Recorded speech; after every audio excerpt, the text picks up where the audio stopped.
Hola a todos, el día de hoy vamos a abordar el tema del sistema reproductor femenino. Los integrantes que conforman este equipo son Rivera de Pepa Flor Vanessa, Cueto Martínez Valeria Fernanda, Sánchez Ordaz Ixel Berenice, López Villanueva Eric Abraham y Bobadilla Linares Paola Yamile. El aparato reproductor femenino es el sistema de órganos y glándulas del cuerpo humano que se relaciona con los aspectos reproductivos sexuales de la mujer, es decir, con la capacidad que ésta tiene para procrear o tener hijos. Es el encargado de producir los gametos, en este caso los ovocitos, y las hormonas sexuales correspondientes, estrógeno y progesterona. Está formado por sus genitales externos, llamados en conjunto vulva, que son monte pubiano, labios mayores, labios menores, clítoris, meato urinario e introito. Sus genitales internos, que son la vagina, el útero, tubas uterinas o salpinges y los ovarios. Sus glándulas, que son de esquene o parauretrales, de Bartolino y vestibulares. Las glándulas mamarias se consideran tanto parte del sistema tegumentario como del aparato reproductor femenino. Genitales externos. El pudendo femenino, dicho así debido al nervio pudendo que proporciona sensibilidad a la vagina y la vulva, más conocido como vulva, es una estructura que contiene los órganos externos del sistema reproductor femenino. Está constituida por el monte de Venus, los labios mayores y menores, el clítoris, el vestíbulo vulvar, los bulbos vestibulovaginales, el meato uretral, el himen, las glándulas, el conducto de Bartolín y Skene y el introito vaginal. Esta zona anatómica femenina está limitada hacia atrás por el ano, hacia los lados por los pliegues glúteo-inguinales, hacia el interior del cuerpo por el himen y hacia adelante por el límite anterior del monte púbico. La vulva está recubierta por epitelio plano estratificado no queratinizado, que varía en grosor y estructura a lo largo de la vida. Antes de la pubertad y después de la menopausia, el epitelio es delgado y está compuesto por una capa de células basales y varias capas de células parabasales. El monte de Venus o monte pubiano es un cojín de tejido graso que descansa sobre la sínfisis del pubis, que es la unión de huesos púbicos, funcionando como amortiguador para proteger a la vulva. Está cubierto con piel y se cubre de vello en la pubertad. El monte pudendo, junto con los labios mayores, delimitan externamente la vulva, cubriendo así a los órganos genitales externos. Posee abundantes glándulas sudoríparas y sebáceas. Estas glándulas liberan algunas sustancias, como lo son las hormonas, que participan en la atracción sexual. Esta zona alberga terminaciones nerviosas, las cuales al ser estimuladas por presión o peso pueden producir excitación sexual. La hendidura entre los labios mayores se le llama hendidura pudenda, que rodea los labios menores, el clítoris, la uretra, la abertura vaginal y otras estructuras del vestíbulo vulvar.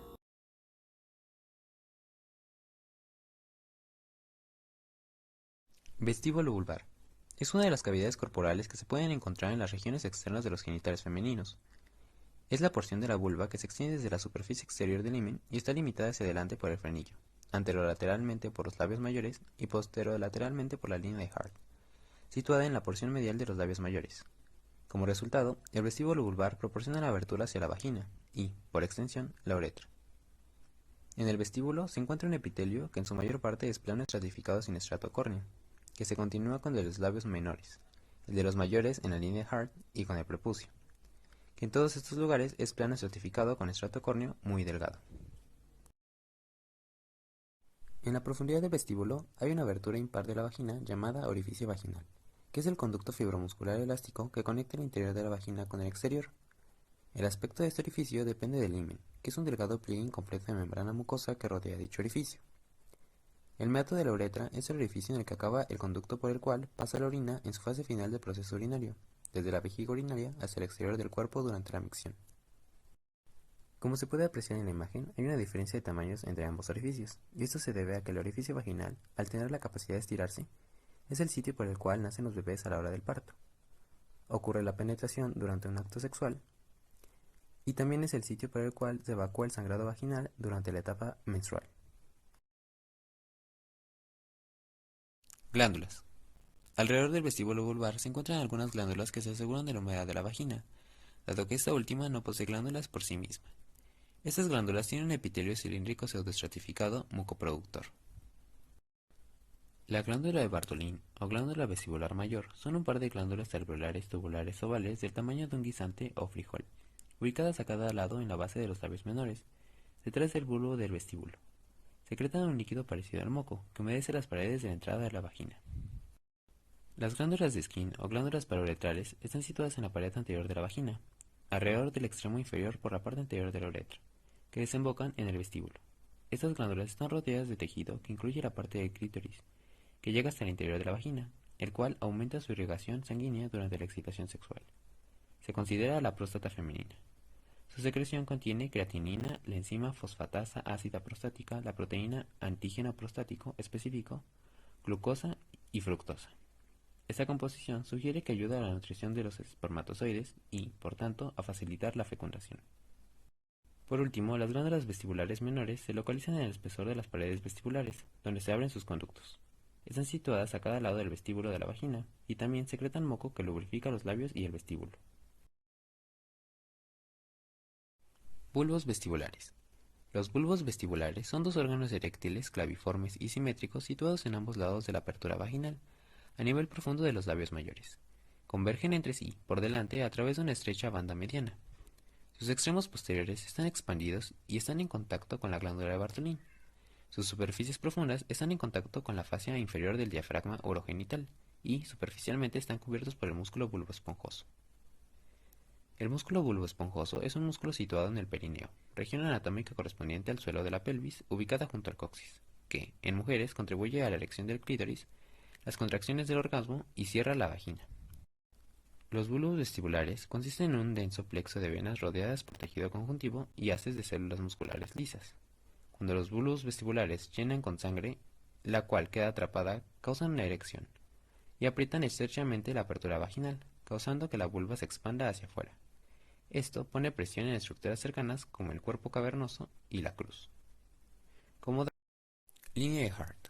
Los bordes del vestíbulo vulvar se conocen como línea de Hart. En la parte superior de la línea se encuentra el glande del clítoris, que forma la región externa, y está protegido por la capucha, así como el frenillo del clítoris, creado por los labios menores. En la parte inferior está la parte posterior de los labios menores, conocida como frenulum labiorum pudendi.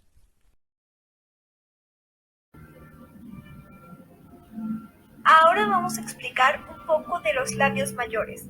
Los labios mayores son repliegues cutáneos que tienen tejido graso bajo su superficie.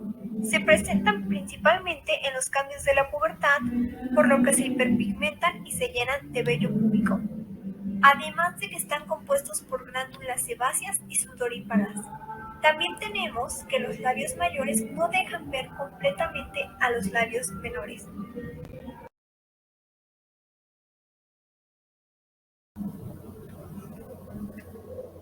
Los labios mayores tienen la función de brindar protección al clítoris y a los orificios externos de la vagina y de la uretra. Abarcan desde el monte de pubis hasta el perineo. Por último, es importante decir que se componen por dos caras, la medial y la lateral. La medial es aquella cara que se encuentra en contacto con la cara medial del labio mayor opuesto, y la cara lateral, aquella que se encuentra cubierta de vellos y pigmentada, además de que el surco genitofemoral los separa del muslo. Entonces, tenemos que los labios mayores son carnosos y se encuentran cubiertos de vellos púbicos.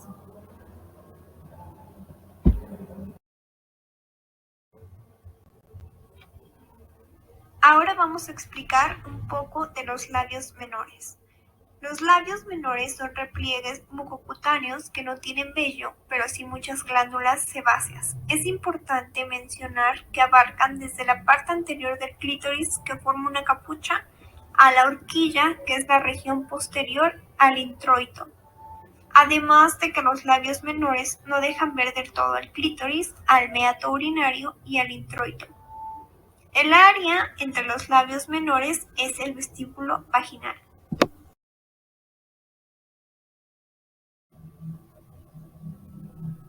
Los labios menores también son conocidos como labios internos y se pueden encontrar dentro de los externos o también llamados mayores.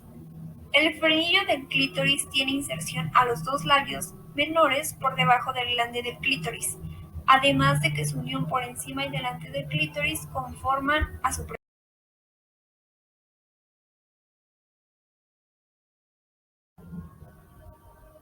Los labios están en dirección medial en consideración a los mayores, además de que cierran y rodean el vestíbulo de la vagina. Por último, es importante mencionar que los labios vaginales pueden ser de muchas formas y tamaños, como lo muestra la imagen de abajo. Existen cortos o largos, arrugados o lisos, y hasta en ocasiones un labio puede ser más largo o muy distinto al otro. Por lo que tenemos que los labios menores se encuentran dentro de los externos y empiezan en el clítoris hasta, como se dijo anteriormente, debajo de la abertura vaginal. A continuación hablaremos del clítoris. El clítoris es el órgano del cuerpo humano de una mujer equivalente al pene y se encuentra formado por la cabeza, o también conocido como glande, un cuerpo y una raíz. La función del clítoris es única y exclusivamente sexual, ya que se encarga de proporcionar placer. A continuación mencionaremos brevemente sus partes. Está la glande, el capuchón, el tallo, el cuerpo cavernoso, la raíz, el meato uretral, los bulbos vestibulares y por último la entrada vaginal.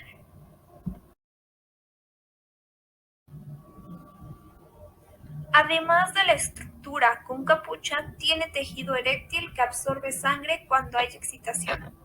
Por último, es importante decir que está formado por muchos vasos sanguíneos, glándulas y terminaciones nerviosas que realizan la misma función que el pene. Entonces tenemos que el clítoris es una protuberancia corporal que equivale al pene y que, al igual que este, es sumamente sensible a la estimulación sexual y se puede llegar a tener erecciones. Genitales internos. Vagina. Es el órgano femenino de la copulación, el lugar por el que sale el líquido menstrual al exterior y el extremo inferior del canal del parto. Se trata de un órgano tubular músculo membranoso que se extiende desde el útero hasta el vestíbulo vulvar.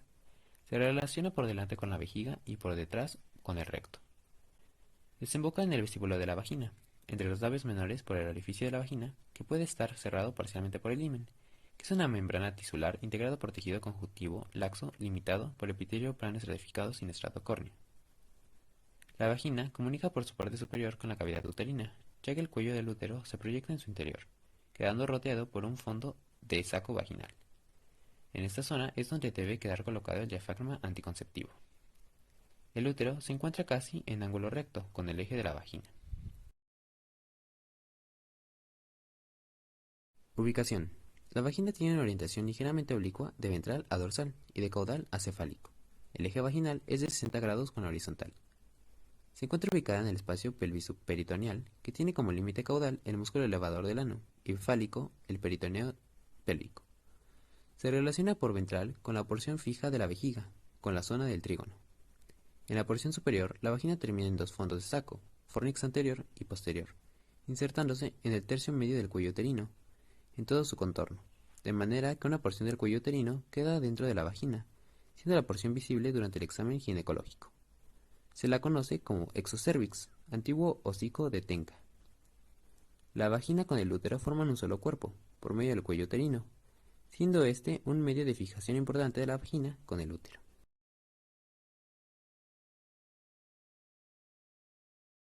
Histología de la vagina. Las paredes de la vagina están cubiertas por muchos dobleces llamados pliegues vaginales. Las paredes y los pliegues de la vagina tienen muchos propósitos, sirviendo al mismo tiempo de barrera y ruta de acceso entre el cérvix y el mundo exterior. Todos estos pliegues permiten que la vagina se estire y expanda como un acordeón cuando se aplica presión sobre las paredes.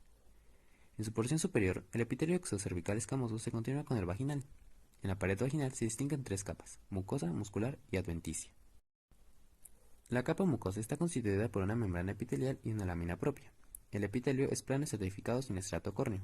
Como ocurre en otras localizaciones, los queratinocitos coexisten con linfocitos y células de Langerhans.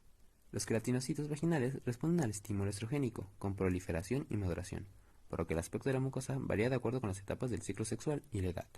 Así, durante la etapa estrogénica, el epitelio vaginal alcanza su grosor máximo y las células intermedias y superficiales almacenan grandes cantidades de glucógeno, que es metabolizado por lactobacilos, que normalmente se encuentran aquí.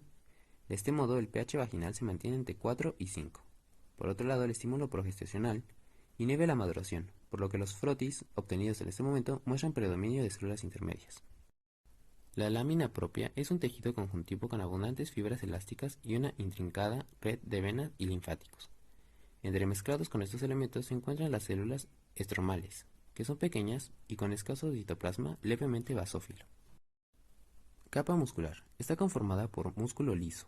Este, a su vez, tiene dos estratos diferentes, uno interno y otro externo. El interno está compuesto por fibras circulares y el externo por fibras longitudinales. Este último es más grueso. Del otro lado también hay una serie de células musculares esqueléticas que conforman el músculo bulboesponjoso. Este, por su parte, forma una especie de esfínter que cierra la vagina. Por último, la capa adventicia es una delgada capa de tejido conjuntivo laxo que conecta a la vagina con las estructuras vecinas y contiene muchas venas, conductos linfáticos y haces nerviosos.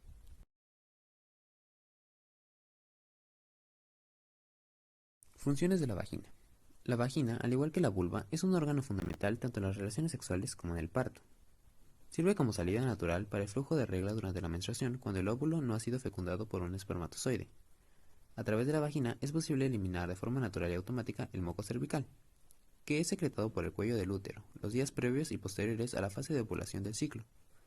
Este moco cervical ejerce su función en el proceso de concepción, por lo cual, si este no se produce, el organismo lo desecha para volverlo a producir en la misma fase durante el próximo ciclo menstrual. En las relaciones sexuales, la vagina constituye la cavidad en la que penetra el pene del hombre y en la que se depositan los espermatozoides que después ascenderán por el cuello del útero para fecundar el óvulo. Además, en ella está ubicado el llamado punto G, cuya estimulación durante el coito genera placer. Tras el embarazo, este órgano da lugar a lo que se conoce como canal de parto, que es el conducto por el cual sale el feto en el momento del nacimiento y se elimina la placenta. Esta labor es posible gracias a la flexibilidad de los tejidos que la forman, que le permiten estirarse lo suficiente y provocar contracciones pulsátiles para permitir el paso y la salida del bebé. Flora vaginal. La vagina sana de una mujer en edad fértil es de pH ácido, oscilando de 3.8 y 4.5.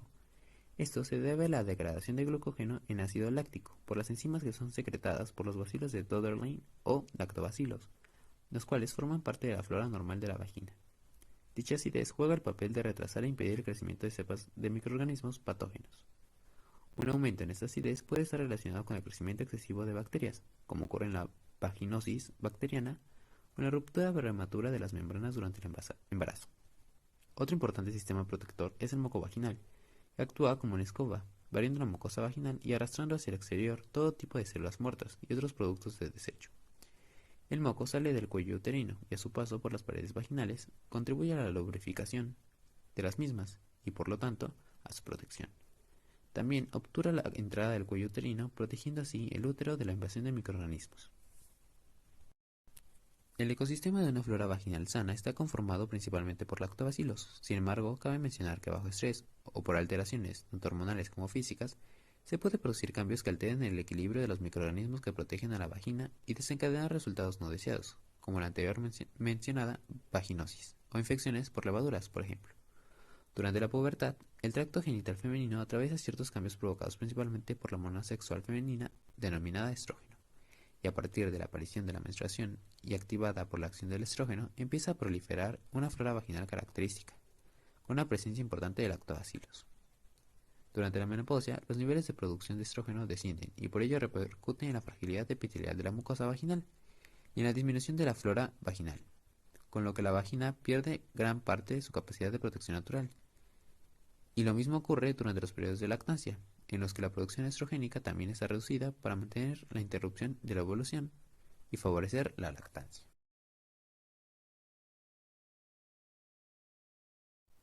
Irrigación e inervación de la vagina. Irrigación.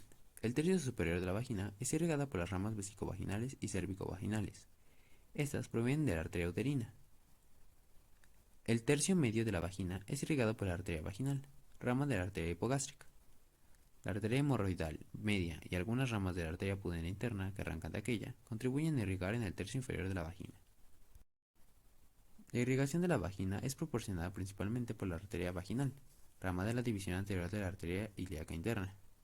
Algunas de estas arterias se pueden encontrar en ambos lados de la pelvis, siendo capaces de irrigar abundante sangre a la vagina. Inervación. Existe una mayor concentración de terminaciones nerviosas cerca de la entrada de la vagina, cumpliendo parte de sus funciones como proveer de placer sexual cuando es estimulada. La mayoría de las terminaciones nerviosas son derivadas del sistema nervioso autónomo. Estas fibras tienen un origen del nervio pudendo, mientras que las fibras del dolor tienen origen en los nervios sacros. Sin embargo, es importante saber que la vagina en sí carece de terminaciones nerviosas. El útero, también denominado matriz, es un órgano muscular impar, vacío o hueco que constituye el aparato reproductor femenino. Está compuesto de 3 capas, las cuales son el perimetrio, miometrio y endometrio. Su forma y tamaño es semejante al de una pera invertida y se sitúa en la cavidad pélvica. Para ser más específica, delante del recto y detrás de la vejiga. Es reconocido por ser el sitio de implantación del óvulo fecundado, de desarrollo para el feto durante el embarazo y el parto, puesto que retiene a ese huevo fecundado dentro de su cavidad hasta que haya alcanzado o presente la madurez suficiente para que posteriormente el producto de la concepción sea expulsado en el parto. Cabe mencionar que si no se produce una implantación durante los ciclos reproductores, va a fungir como el sitio de origen del flujo menstrual. Dimensiones y forma del útero. Presenta una forma piriforme, aplanado de anterior a posterior, de base superior y vértice inferior. En la parte baja de esta estructura se puede apreciar el istmo, el cual es un estrechamiento que lo divide en 2 porciones. Una superior conocida como cuerpo del útero y una inferior denominada cuello, la cual es más pequeña. Las dimensiones del útero presentan variaciones en cuanto al tamaño se refiere. Esto se debe a ciertos factores como la edad, el embarazo y los niveles hormonales. El útero de una mujer nulípara o que no ha pasado por un parto tiene una longitud de 7.5 centímetros de largo, con un ancho a nivel del cuerpo de 4 centímetros y un ancho a nivel del cuello de 2.5 centímetros. En una mujer adulta multípara o que ha tenido partos, el útero adquiere un aspecto más globuloso, aumenta de tamaño y el istmo tiende a ahorrarse.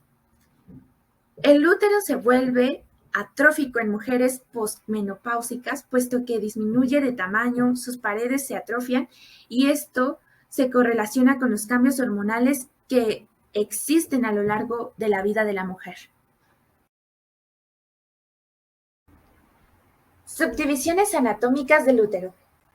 Como subdivisiones tenemos al fondo, que es una porción con forma de cúpula situada encima de las trompas uterinas, al cuerpo, que es una porción central estrecha. Al interior del cuerpo del útero se le llama cavidad uterina. Y tenemos al cuello cervix, que es una porción inferior angosta que se abre hacia la vagina. A la porción interna del cuello se le denomina conducto del cuello uterino, canal cervical. El canal cervical se abre a la cavidad uterina por el orificio interno y a la vagina por el orificio externo. Entre el cuerpo y el cuello se encuentra el istmo, una región estrecha de aproximadamente 1 centímetro de largo. Ubicación y dirección del útero. Al hablar de su ubicación tenemos que integrar conceptos como la posición, versión y flexión. Cuando se habla de posición abordamos la relación que tiene el útero en la cavidad pélvica. Aproximadamente se encuentra en el centro de la cavidad pélvica y cuando se halla vacío se sitúa por debajo de la abertura superior de la pelvis. Por lo anterior, clasifica como un órgano intrapélvico.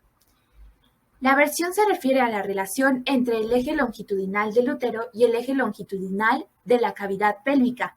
El útero se suele encontrar en anteversión, lo cual es determinante para que el cuerpo del mismo se ubique en la hemipelvis anterior, mientras que el cuello en la hemipelvis posterior. Cuando se habla de la relación existente entre el eje longitudinal del cuerpo del útero y el eje longitudinal del cuello, se trata de la flexión. Usualmente el útero se encuentra en anteflexión, puesto que el cuerpo del útero está inclinado hacia anterior con respecto al cuello, formando así un ángulo abierto hacia adelante y hacia abajo. Para concluir, es importante recordar que la posición que suele adoptar el útero es la anteversoflexión. Configuración externa. Se constituye por un cuerpo y un cuello limitados entre sí por el istmo. En la primera imagen podemos observar una vista posterior del útero, mientras que en la segunda se representa una vista lateral de los órganos pélvicos, en donde se identifica al útero en la línea media y en relación a él, a la vagina inferiormente, hacia anterior a la vejiga urinaria y hacia posterior a la ampolla rectal y hacia inferior el perineo. Al analizar la configuración externa podemos encontrar que el cuerpo se asemeja a un triángulo y en él se pueden apreciar dos caras, una anterior y otra posterior, tres bordes, dos laterales y uno superior y tres ángulos, dos laterales y uno inferior. La cara anterior, denominada cara vesical, está cubierta por el peritoneo. Esa hoja peritoneal desciende hasta el istmo del útero, donde se refleja hacia anterior sobre la vejiga, formando de esta manera lo que se conoce como fondo de saco vesicouterino. La cara posterior o intestinal es marcadamente convexa y de igual forma se encuentra cubierta por el peritoneo, pero en este caso la hoja del peritoneo desciende aún más hasta el extremo proximal de la vagina. Luego se refleja hacia posterior sobre el recto, formando con ello el fondo de saco rectouterino o fondo de saco de Douglas, el cual es un punto declive y frente a situaciones patológicas donde exista un líquido libre en la cavidad abdominal, ese líquido se va a ir acumulando en el fondo de Douglas.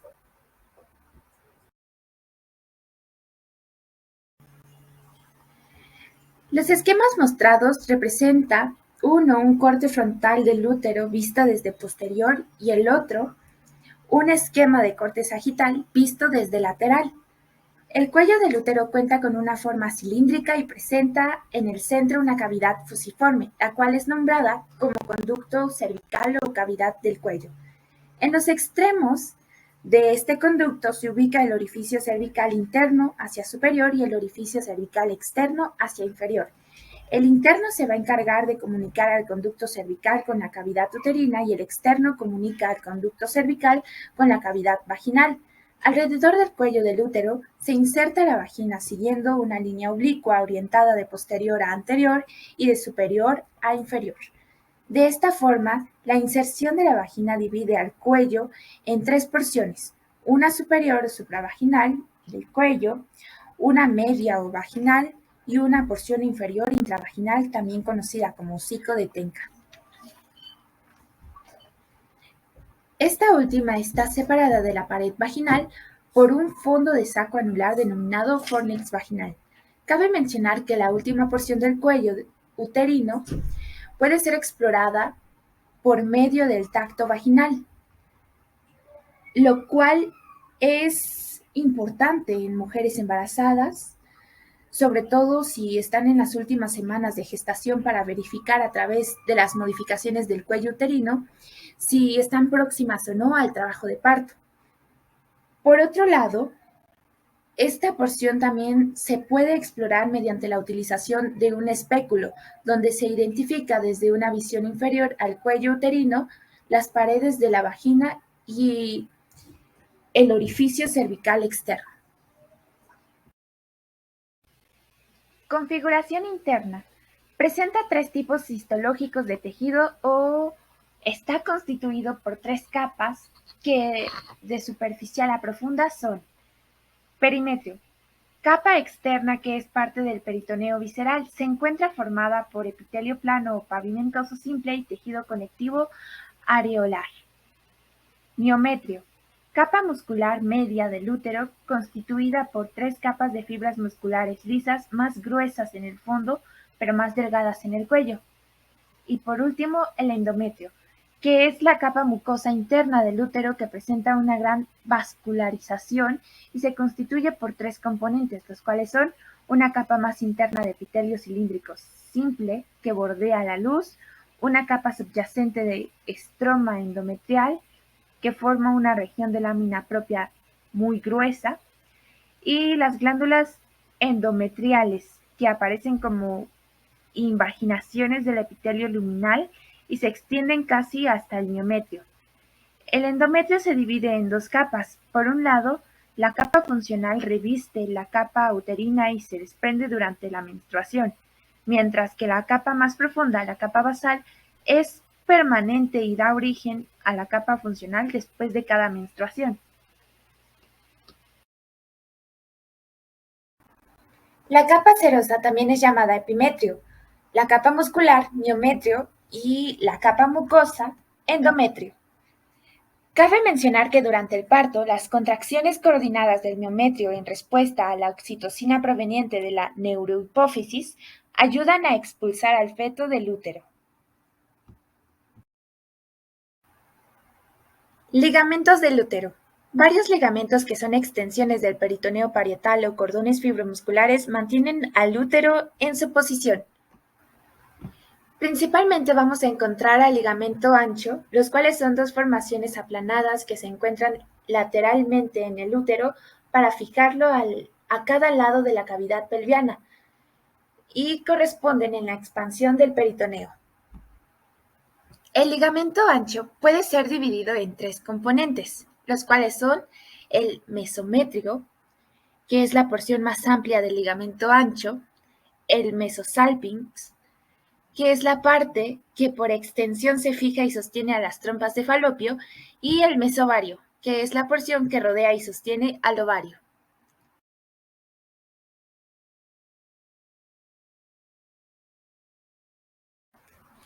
Las ramas de la arteria ilíaca interna, llamadas arterias uterinas, proveen de sangre al útero. Las arterias uterinas dan origen a las arterias arcuatas, que se disponen en forma circular en el miometrio. Estas originan las arterias radiadas, que penetran profundamente en el miometrio. Inmediatamente antes de ingresar al miometrio, se dividen en dos tipos de arteriolas. Las arteriolas rectas, que proveen a la capa basal de las sustancias necesarias para regenerar la capa funcional, y las arteriolas espiraladas, que irrigan el estrato funcional y se modifican marcadamente durante el ciclo menstrual.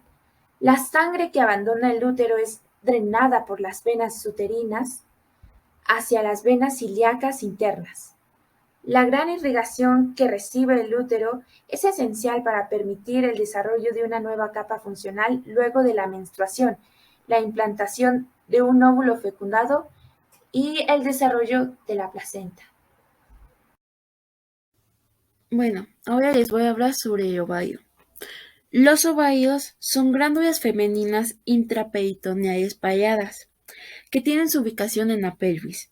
Entre sus principales funciones encontramos que ayudan a la gametogénesis, o la producción de gametos femeninos ovocitos o ovocitos, y en la producción de hormonas esteroideas, estrógeno y progesterona, también llamadas esteroidogénesis. Los ovarios ocupan un lugar muy importante en la vida de las mujeres, debido a que tienen una gran influencia en la homeostasis hormonal y en la función reproductiva. La forma de los ovarios. Bueno, los ovarios tienen una forma ovoide, con el aspecto de una almendra grande, de eje mayor vertical en nuliparias y horizontal en multiparias, con una cara medial y una cara lateral. Un borde anterior, donde se fija el mesoovario coincidiendo con el hilio del ovario, y un borde posterior con dos polos, un polo superior o extremidad tubárica y un borde inferior o extremidad uterina. La superficie del ovario cambia a lo largo del desarrollo. Es de aspecto liso en la pubertad y posteriormente abollonado, debido a las prominencias formadas en los folículos ováricos en desarrollo y por las cicatrices consecuencias de la liberación de los ovocitos. Tras la menopausia, los ovarios disminuyen de tamaño y la superficie de este vuelve a ser nuevamente lisa y uniforme. Con respecto a la situación de los ovarios se encuentran casi completamente libres y descubiertos en la cavidad peritoneal, siendo estos los únicos órganos abdominales intracavitarios.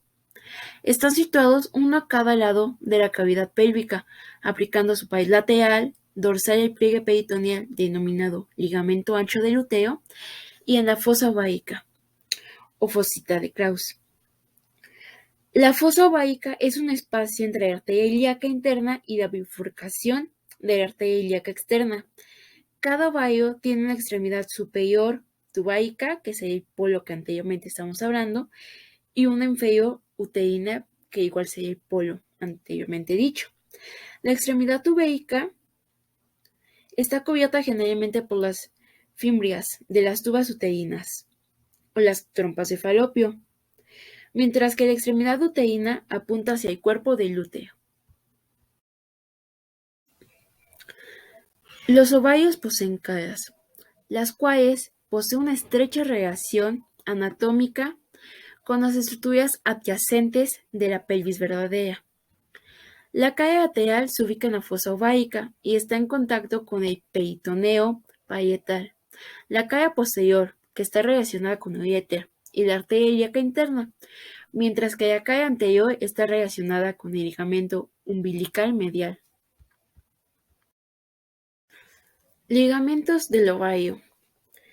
Los ovarios se mantienen en la pelvis menor por la presencia de una serie de ligamentos ováricos. Algunos de ellos transportan nervios y vasos que nutren. Estos ligamentos son: ligamento suspensorio del ovario. Es un pliegue peritoneal de la extremidad tubárica a la pared pélvica.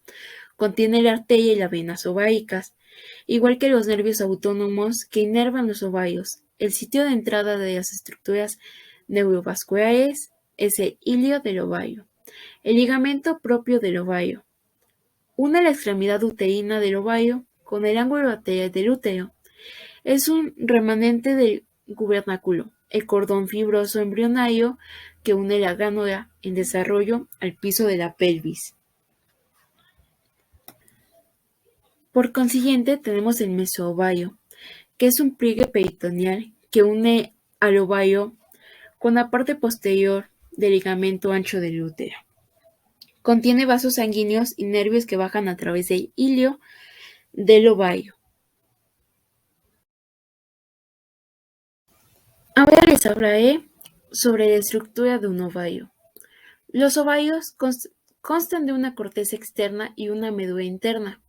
La médula es la porción central del tejido ovárico. Está compuesta por un tejido conectivo laxo, en el cual se suman los vasos sanguíneos, los vasos linfáticos y los nervios. El ovario está estructurado en sucesivas capas concéntricas constituidas por el epitelio germinal, la túnica albugínea y el parénquima ovárico.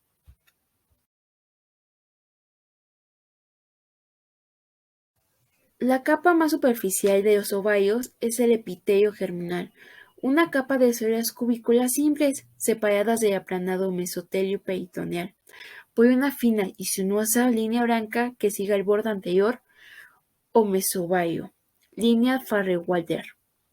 La túnica albugínea se localiza bajo el epitelio germinal. Es una cápsula de tejido conjuntivo denso y regular. El tejido conjuntivo de esta corteza constituye una capa de colágeno que determina la formación de la túnica albugínea. En la profundidad se dispone el parénquima del ovario, constituida por una capa cortical que rodea, excepto al nivel del ilio, una capa medular.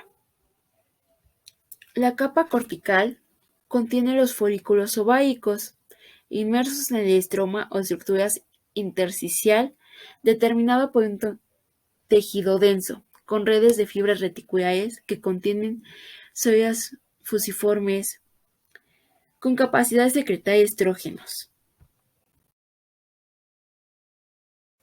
Los folículos ováicos son microunidades dentro de los cuales los ovocitos se desarrollan para convertirse en óvulos maduros. Los folículos varían en tamaño, lo que depende de la etapa de desarrollo en la cual se encuentra el ovocito. Hablando de esta manera, existen tres tipos de folículos.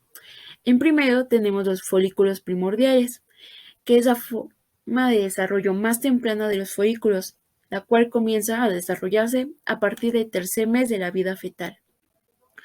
Los folículos en crecimiento se dividen en primarios y secundarios.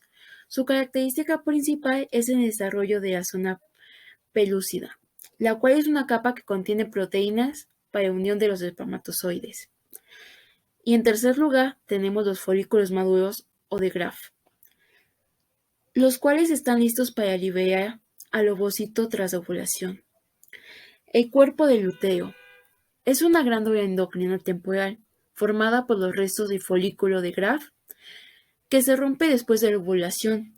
Su función principal es liberar la progesterona hasta que la placenta esté lista para realizar esta función, que es alrededor del cuarto o quinto mes de gestación. Si el embarazo no llega a ocurrir, el cuerpo del lutéo puede sufrir una regresión, dejando un tejido cicatrizal, el cual se llamará cuerpo albicans. La vascularización de los ovarios. La irrigación de los ovarios está proporcionado por las arterias ováricas, ramas directas de la aorta abdominal. El drenaje venoso comienza en el plexo panniviforme en el mesovario, donde continúan las venas ováricas. También viajan a través de los ligamentos suspensorios del ovario hacia su destino. El ovario izquierdo drena en la vena renal, mientras que el ovario derecho drena directamente en la vena cava inferior. La inervación de los ovarios. Los nervios del ovario proceden del plexo ovárico, una ramificación del plexo aórtico, y acompañan a la arteria ovárica a través del ligamento suspensorio del ovario. La inervación simpática de los ovarios se origina en los nervios esplácnicos menores, cuyas fibras alcanzan los ováricos después de hacer una simnasis con los ganglios aórticos. La inervación parasináptica proviene del plexo hipogástrico inferior, cuyo origen son los nervios esplácnicos.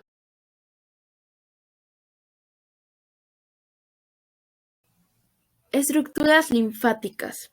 Existen tres vías para el drenaje linfático desde los ovarios. Superiormente, para los ganglios linfáticos paraórticos adyacentes a la arteria ovárica. Inferiormente, al grupo medial de los ganglios linfáticos inguinales superficiales a través del conducto inguinal junto al ligamento redondo, y horizontalmente hacia el ovario del lado opuesto a través del fondo del útero. Continuamos con un nuevo subtema, el cual sería las trompas uterinas. Las tubas uterinas, comúnmente conocidas como trompas de falopio, son dos importantes estructuras del aparato reproductor femenino que conectan a la cavidad peritoneal con la cavidad uterina. Proporcionan un sitio para la fertilidad y están involucradas en el transporte del ovocito, desde los ovarios hasta el cuerpo del útero. También son conocidas como oviductos. Las trompas de falopio constituyen dos estructuras tubulares de aproximadamente 10 y 15 centímetros de longitud, destinadas al transporte de los gametos femenino y masculino y al cigoto, resultado de la fecundación, que tiene su lugar en su tercio más lateral. Su ubicación. Las tubas uterinas se proyectan desde el cuerpo del útero. Están ubicadas dentro del mesosalpinx, un componente del ligamento ancho del útero, y se abren medianamente en el ángulo superior del útero. Las tubas uterinas se extienden en dirección superior-lateral, pasando por encima y delante de los ovarios. Se abren en la cavidad peritoneal, lateralmente a ellos. Se disponen transversalmente en la cavidad pélvica, disponiendo en el borde superior del ligamento ancho del lúteo.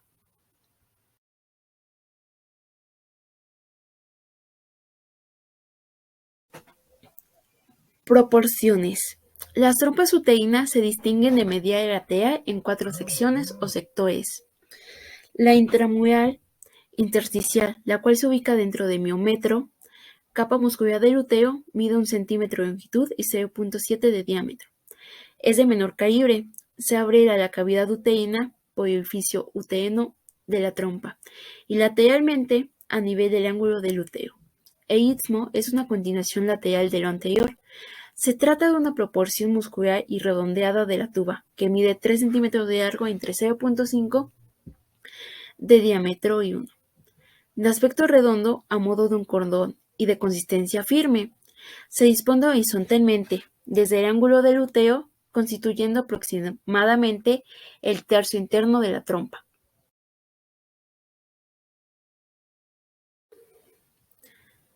Continuamos con la ampolla. La ampolla es la proporción más larga, mide 1 centímetro de diámetro en su parte más ancha y 5 centímetros de largo. Posee una pared delgada y un lumen que ocupa por réplicas de una superficie interna. La fecundación a menudo tiene un lugar en esta proporción. El infundíbulo es la parte más distal de la tuba. Tiene una forma de embudo y se abre hacia la cavidad peritoneal a nivel del stem abdominal. Desde el extremo distal del infundíbulo emergen proyecciones digitiformes, denominadas fimbrias, las cuales miden 0.1 de diámetro y se proyecta sobre la superficie medial de los ovarios. La más larga de estas es denominada fimbria ovárica y está fijada al polo superior de cada ovario. Irrigación. La irrigación de las tubas uterinas proviene tanto de la arteria uterina como de la arteria ovárica. La arteria uterina irriga los 2 tercios mediales de la tuba, mientras que el tercio lateral está irrigado por la arteria ovárica. Las venas, muy numerosas, siguen un patrón similar al de las arterias, drenando en las venas ováricas y uterina. Los linfáticos acompañan a las venas y se unen a los linfáticos del ovario, terminando fundamentalmente en los ganglios linfáticos lumbares. Inervación.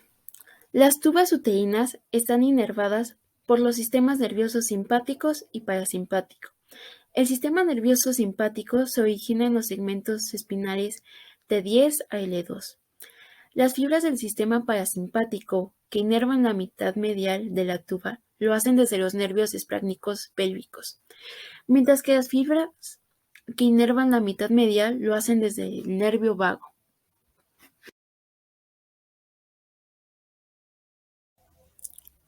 Histología. Las trompas uterinas se caracterizan por presentar paredes gruesas y una luz estrecha. La pared de cada trompa consta de una serie de capas concéntricas. La primera, la mucosa, reviste la superficie interna de la trompa. Está recorrida por numerosos pliegues alargados y anfractuosos, escasos en números, pero muy prominentes a nivel de istmo y numerosos en la ampolla y en el infundíbulo, donde presentan llamativas crestas y surcos que configuran las franjas. La mucosa tubárica está constituida por un epitelio y un estrato subyacente de tejido conjuntivo, que contiene los vasos y las fibras nerviosas de la mucosa. El epitelio está constituido por 3 tipos de células: ciliadas, secretorias e intercalares. Las células ciliadas contienen largos cilios que tienden a llevar el líquido que contiene la trompa en dirección al útero. Las células secretorias están destinadas a la formación del líquido de la trompa como sustrato nutritivo de los gametos y el cigoto. Y las células intercalares o en cuña podrían ser derivados o precursoras, aspecto aún no clasificado, de las células secretorias al liberar estos líquidos en la trompa. Estas poblaciones celulares experimentan cambios cíclicos. La capa muscular Está constituida por dos estratos de fibras musculares lisas y una superficial, de fibras longitudinales y otro de fibras circunferenciales, más profundo y de mayor grosor. La capa muscular interviene en la realización de movimientos peristálticos y antiperistálticos que permiten a los espermatozoides progresar hacia el ovario y el ovocito y el cigogoto desplazarse hacia el útero. La capa serosa o peritoneal forma parte del ligamento ancho del útero. Es la capa más superficial que recubre la trompa-uterina, a excepción de la porción intersticial o intramural, que se encuentra en el espesor de la pared uterina, separada de ella por una vaina de tejido conjuntivo. En la profundidad de esta capa serosa se halla una delgada capa subserosa de tejido conjuntivo de que discurren las principales ramificaciones vasculares y nerviosas. Función de las trompas de falopio. Estas albergan terminaciones nerviosas, las que al ser estimuladas por presión o peso pueden producir excitación sexual. Las uvas uterinas tienen como función el transporte del ovocito desde el ovario hacia el útero. Esto es facilitado por las contracciones peristálticas de las capas musculares de las tubas y por el movimiento ondulatorio de las células ciliadas. Durante la ovulación, las fimbrias aumentan su volumen, lo cual ayuda al movimiento del ovocito, liberado desde el ovario hasta la tuba uterina. Los espermatozoides viajan a lo largo de la tuba hacia el ovocito y la fecundación frecuentemente ocurre dentro de la ampolla. Una vez que ocurre la fecundación, las tubas, además de proporcionar nutrición al ovocito fecundado, conforme a lo dicho anteriormente, aquí se tiene una imagen de la fecundación que se realiza a través de la trompa de falopio. Se ve el embrión que da su camino hacia la ovulación. Ciclo menstrual. Es un proceso hormonal que se presenta aproximadamente cada 28 días. En este las mujeres liberan un óvulo del ovario y al mismo tiempo el útero presenta cambios que lo preparan para un posible embarazo. Está constituido por 4 fases. Menstruación. Se basa en el desprendimiento y salida del endometrio. Tiene una duración aproximada de 4 días. Folicular. Se caracteriza por el desarrollo del folículo en el ovario. Se generan altas cantidades de estrógeno y se lleva a cabo entre los días 6 y 13 del ciclo. Ovulación. El óvulo maduro sale del ovario, para lo cual se requieren grandes cantidades de estrógeno y hormona luteinizante, HL. Esta etapa se realiza alrededor del día 14 del ciclo. Luteínica. El cuerpo lúteo secreta progesterona, la cual estimula el endometrio y prepara al útero para alojar al posible óvulo fecundado. Esta fase se efectúa entre los días 15 y 28 del ciclo. Si no se lleva a cabo la fecundación, los niveles de progesterona y estrógenos disminuyen, lo que conduce al desprendimiento del endometrio y se inicia la menstruación.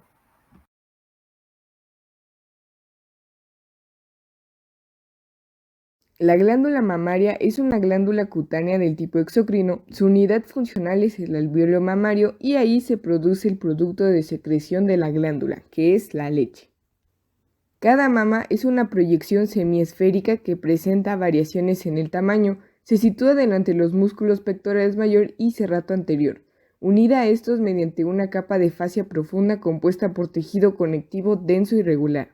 Las partes que la conforman son el pezón, el cual tiene una serie de aberturas de conductos denominados conductos galactóforos. La areola, que es la zona central de contorno redondeado en donde la piel es más oscura.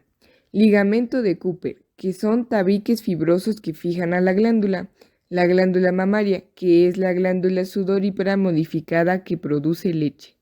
Cada glándula se constituye por 15 o 20 lóbulos separados por una cantidad variable de tejido adiposo. Cada lóbulo posee compartimientos denominados lobulillos, compuestos por alvéolos, rodeados de tejido conectivo. Cerca del pezón, los conductos mamarios se expanden para formar a los senos galactóforos. En la superficie areolar se observan entre 10 y 20 pequeños nódulos que se denominan tubérculos de Montgomery, conformados por glándulas sebáceas relacionadas con conductos epiteliales llamados colectores o galactóforos. Entre las funciones de esta glándula es la producción de leche. La función principal de la leche es aportar protección y nutrientes al recién nacido hasta que éste pueda ingerir alimento sólido. La leche pasa de los alvéolos a una serie de túbulos secundarios y posteriormente a los conductos mamarios. Cada conducto galactóforo transporta la leche desde uno de los lóbulos hacia el exterior. La contracción de las células mioepiteliales, las cuales rodean a los alvéolos, se encarga de impulsar la leche hacia los pezones. Y los senos galactóforos almacenan parte de la leche antes de ser drenada por un conducto galactóforo.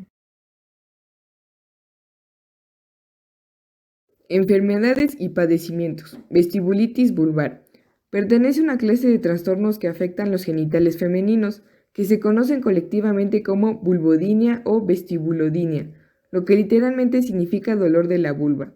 El dolor crónico es el síntoma definitorio de la vestibulitis vulvar, que a menudo se caracteriza por una sensación de ardor, picazón, escozor o punzadas agudas. La frecuencia del dolor varía de un caso a otro. Puede ocurrir solo durante las relaciones sexuales, aparecer y desaparecer con irregularidad o permanecer constante. En algunos casos, el dolor puede extenderse desde el vestíbulo vulvar a otras áreas de los órganos genitales femeninos, como es el clítoris. El término más específico para esto es clitorodinia. Quiste de Bartolino. Si se observa un bulto que obstruye el orificio vaginal, por lo general suele ser por la presencia de un quiste de Bartolino. Este se produce cuando la glándula de Bartolín se bloquea y se inflama. En ocasiones puede estar asociado a una infección bacteriana, pero cabe destacar que los quistes no se transmiten por contacto sexual. Generalmente no es necesario el uso de antibióticos y el tratamiento depende de la gravedad de los síntomas. Prolapso vaginal. A medida de que las mujeres envejecen o en el caso donde los músculos pélvicos están debilitados por trauma o por el parto, puede producirse un prolapso vaginal. Esta condición es caracterizada por una parte del conducto vaginal sobresaliente, prolapso, del orificio externo de la vagina. En el caso de un prolapso debido al parto, el recto, el útero o la vejiga empujan a la vagina. Existen algunos casos graves donde la vagina protruye por fuera del cuerpo. Se ha evidenciado que los ejercicios de Kegel fortalecen el diafragma pélvico, previniendo o revirtiendo el prolapso vaginal.